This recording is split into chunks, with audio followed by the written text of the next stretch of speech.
Well, I will say good morning or good evening, depending on where in the world you're logging in from today. I know a bit of an international audience, so it's good to see folks from all over.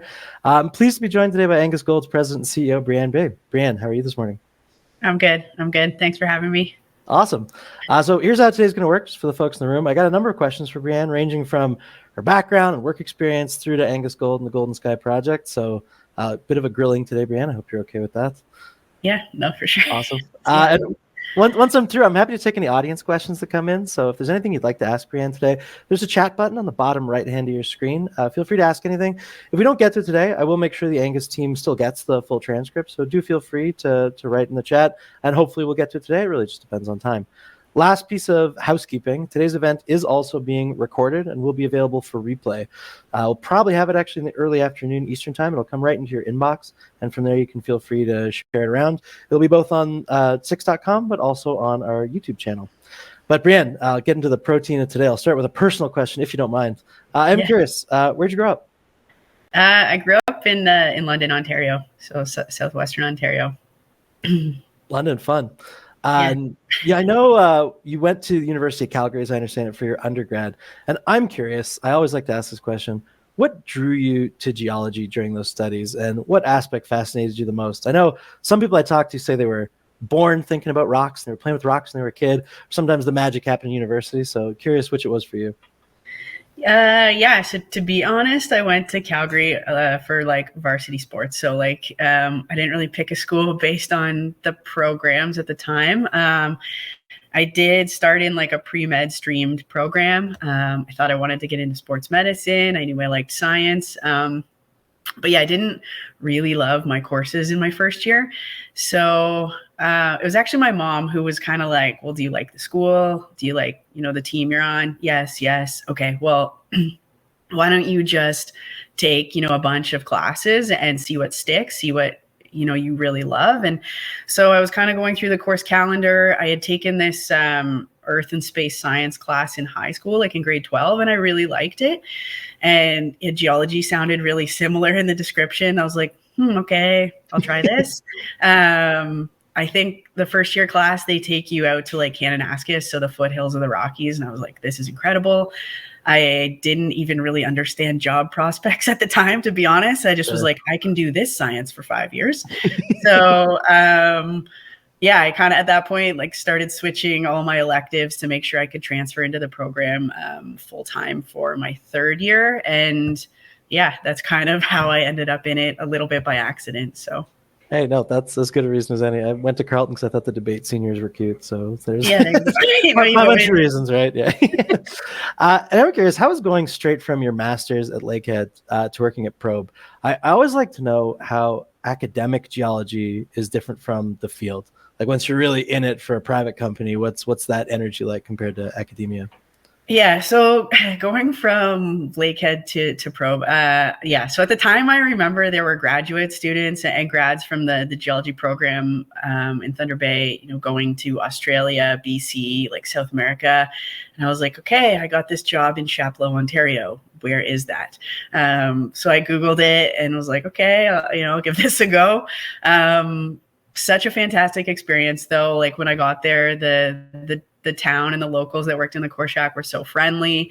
I kind of tried to make it my own. Like I played on a ball hockey team in town and everything. The local guys in the core shack, super friendly, helped me like start talking French again, which was really convenient because with Probe after leaving Borden, I spent like 5-6 years in Val d'Or. Sure. But I think really the biggest change was like the pace. So all of a sudden you're working 12-hour days, 28-day rotations. There's drill core coming out of these drills like left, right, and center. And you're just trying to keep up. And I think it was good because it set a tone in my career, like for understanding the pace at which a project can operate. And I think that I've kind of kept that with me through all the projects I've worked on. And then, we just had a really solid crew of geos there. So you kind of build this camaraderie. We're in the core shack, like with Sirius radio on, trying to keep ourselves sane, chewing through this core that just like keeps coming at us. It was a great experience. I think the other thing was it kind of helped me understand that I'm pretty happy to settle in Northwestern Ontario, like put down roots here. It's a great spot for an exploration geologist to be. Like my husband's an exploration geologist too. So like now I live 5-6 hours from site, so I can be down there and back, like, you know, even if I just want to go spend 24 hours on the project. So yeah, it's just a great place to be. And you're exploring in the shadows of head frames up here. So I'm happy to have kind of had that success and that experience at Borden, and kind of, yeah, bring it forward, I guess, into my life as well. No, that's great. And actually, I did want to talk about Borden pretty much right up next. So I know your early career there did coincide, as you just kind of alluded to, some pretty significant discoveries. Curious, how did those kind of we'll call them your formative experiences in your career, shape your exploration philosophy?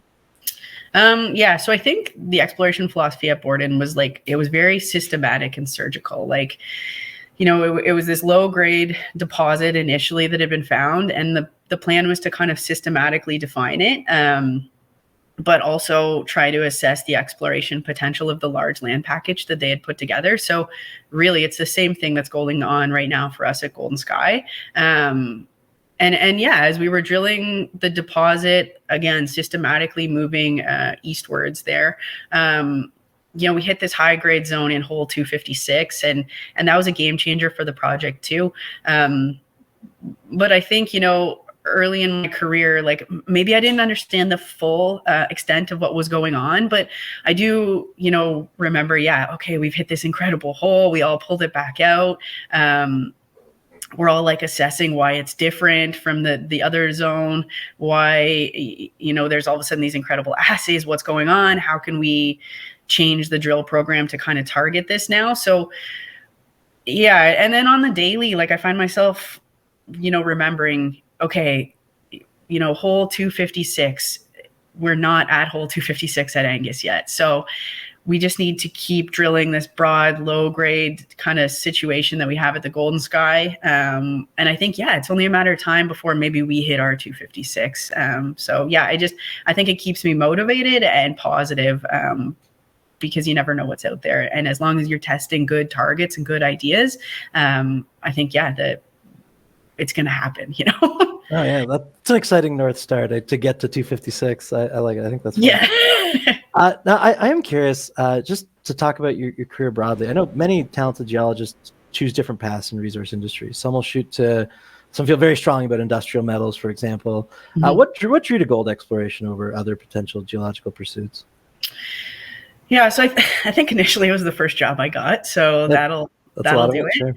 But the success that kind of was on that project at Borden, yeah, it just hooks you, right? And then gold is gold. Like, it's just so exciting and elusive.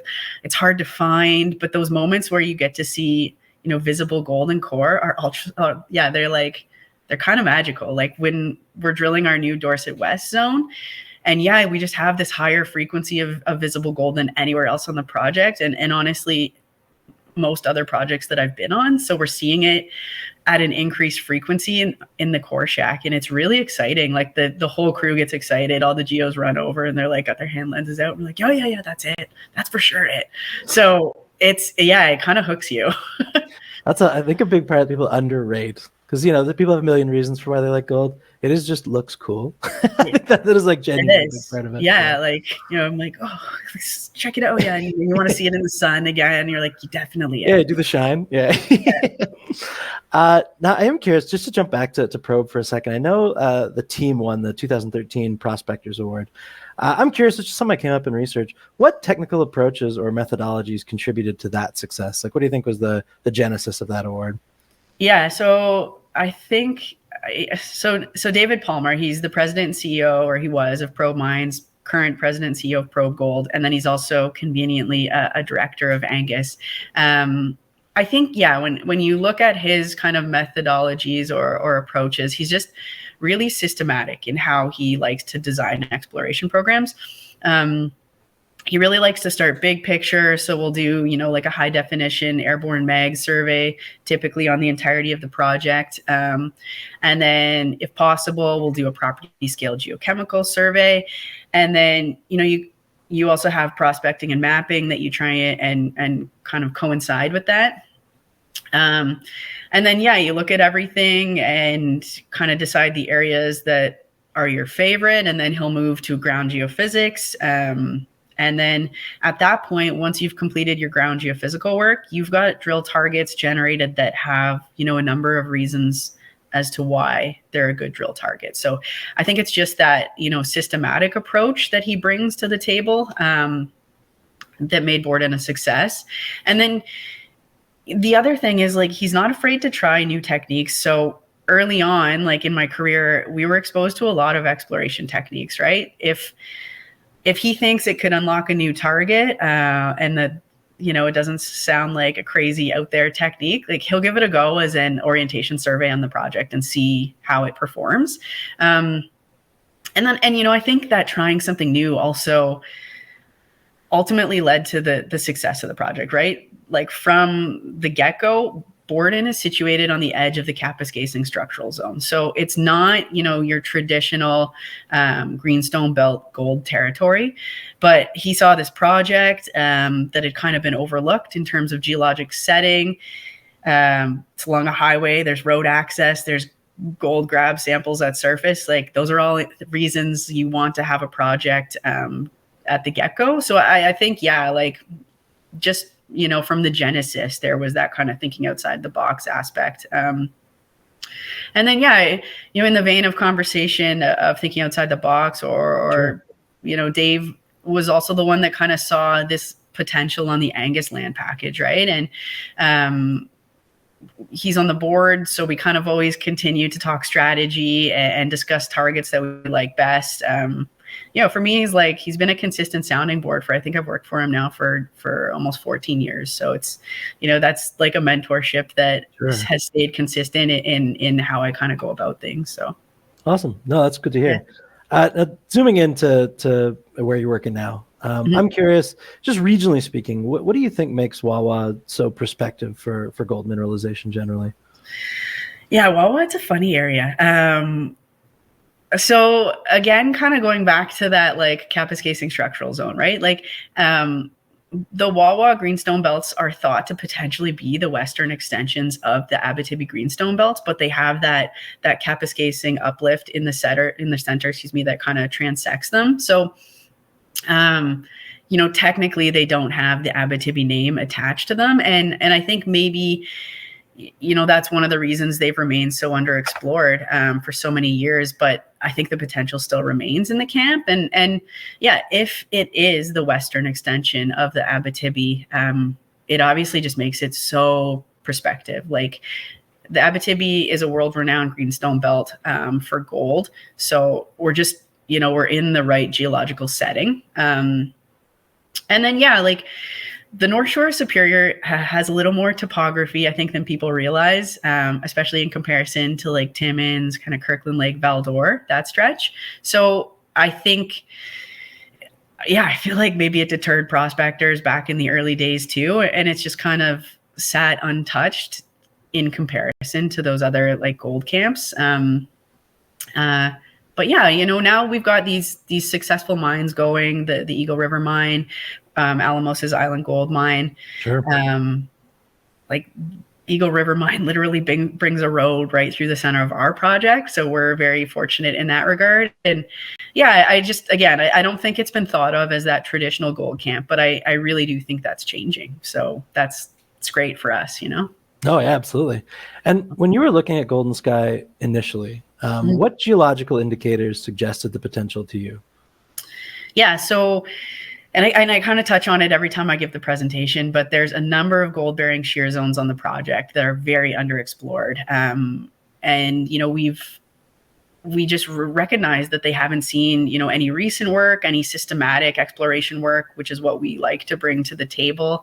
There's this huge banded iron formation on the project. That's typically a great host rock for large gold deposits. And there was this grab sample collected at surface that had run 14 grams per ton gold, and no drilling had really been done.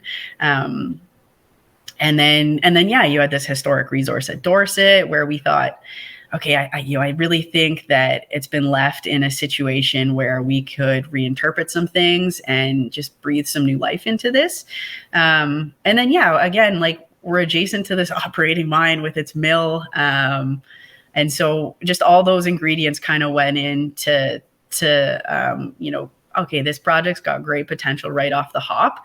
And we like doing grassroots exploration. Like, it's what the team's good at. So I think, yeah, all these things were just like sparking and buzzing. And it was like, okay, this is an exciting project. And it's in Ontario. And access is relatively easy by road. So again, just kind of like that Borden thing, like, hey, we're just off the highway. Like, this is nice. So yeah, it's handy, convenient for sure. Speaking of Ontario, I'm actually going to jump into the chat for 1 second because somebody asked, I think, an interesting question. I don't think they're from Ontario, is my guess, or Canada, but they asked, an Ontario election, will it impact projects? So I'll let you speak to it, but not a ton of changes electorally in Ontario, but I'll let you go for it, Breanne. No, I think the outcome this morning was that we basically have a very similar government to last week kind of thing. So I don't anticipate any changes. Yeah, however you felt about Ontario last week, you should probably feel about the same this week, which is probably pretty good for mining.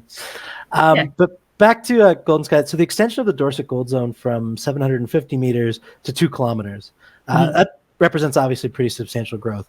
So I'm curious how, in your view, this changes the assessment of the deposit's economic potential. Yeah, so I think that strike extension has been a huge technical success for us. Like, I'm really proud of it.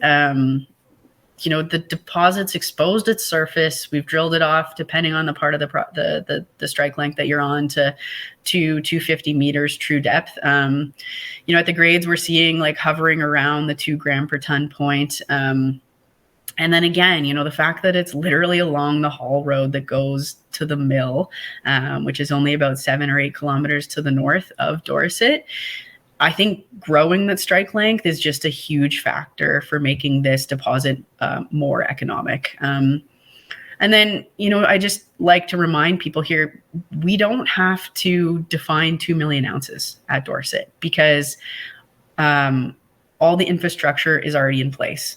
So for it to be economic, it just doesn't have to be, that size. Sure. So I think we're like well on our way to having defined something that is economic. That being said, we're, having success right now with our step outs. So I think we are really excited to see how big this thing can still get. And yeah, it's completely open east and west and at depth. And we've been looking a lot at that depth piece lately. I think there's a lot of work to be done still in that direction. If you compare it to Island again and the Eagle River mines, like, those things like continue at depth, and we just haven't drilled that deep. So I think it's a great deposit personally, and I love working on it. So awesome. Now, I do want to talk about recent high-grade intercepts at Dorset West.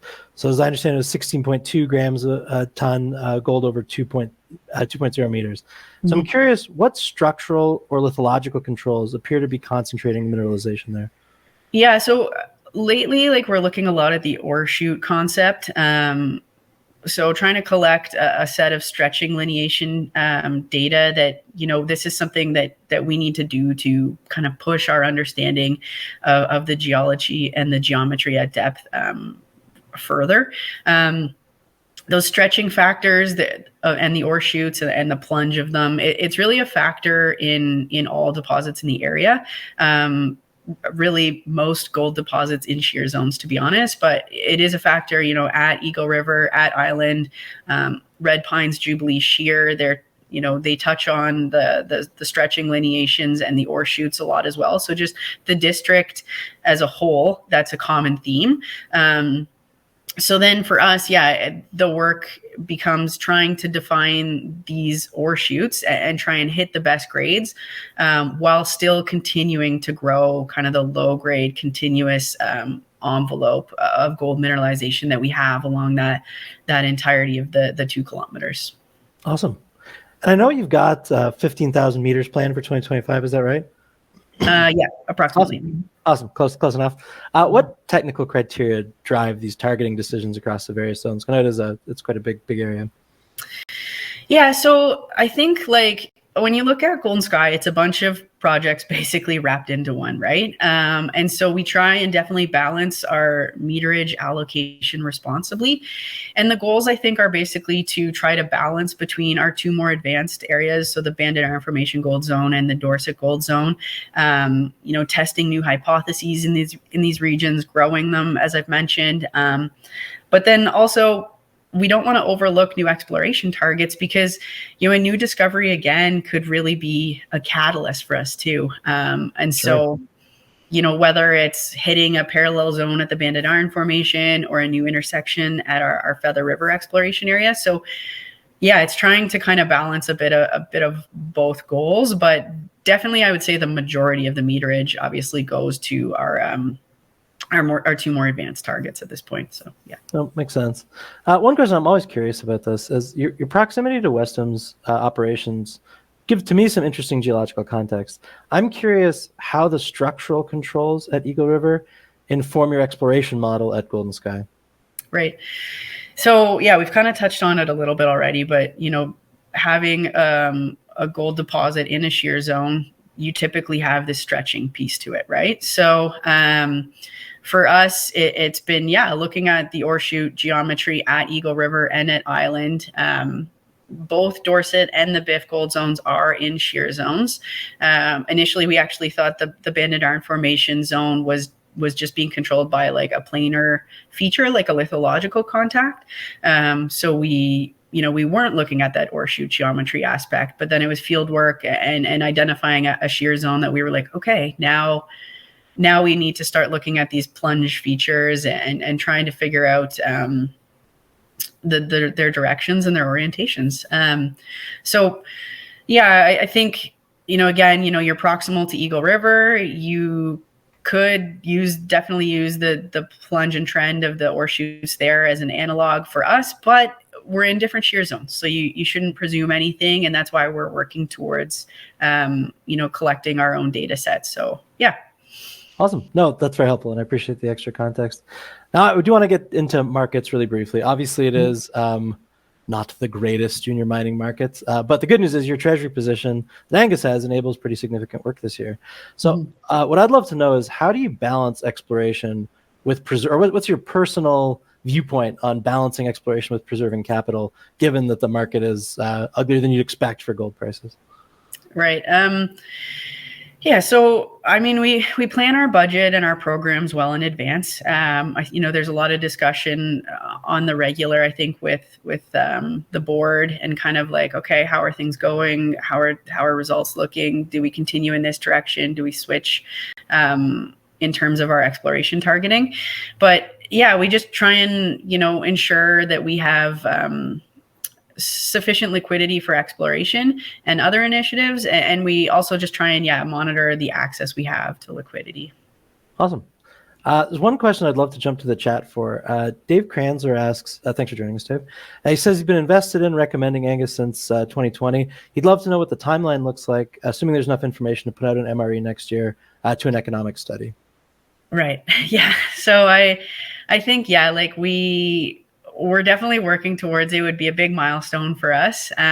We've started some of the internal work for sure. But yeah, I'm in some regards, the project was a grassroots project, right? So the BIF, this is the first time it's been drilled. There's definitely a lot of work that needs to be done to get to that first resource estimate, I guess.